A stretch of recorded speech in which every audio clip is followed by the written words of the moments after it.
A delegation by Gedo security officials arrived in Beledabo district and were warmly received by SNS 43rd Division Commander Colonel Osman Haji Ahmed and other senior military officials.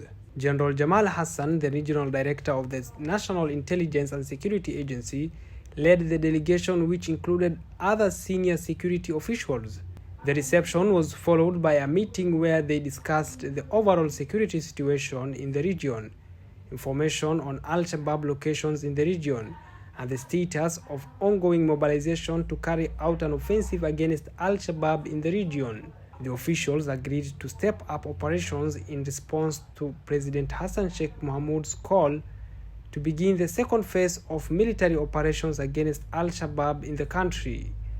The meeting comes amid ongoing military training for hundreds of Gedo soldiers slated to take part in the region's upcoming offensive against Al-Shabaab. The president of Jubaland, Ahmed Madobe, has insisted that his forces are determined to liberate the state from the jaws of Al-Shabaab, a group that has been causing havoc in Somalia for over a decade.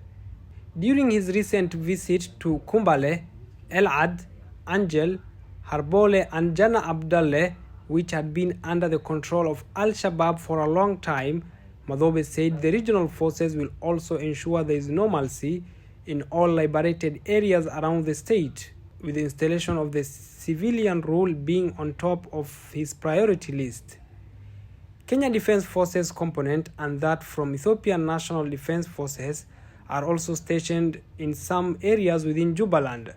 Last year, the US Africa Command redeployed about 500 soldiers to Somalia over 12 months after Washington repositioned them elsewhere, and President Joe Biden has insisted that the US is keen to see the fall of Al-Shabaab.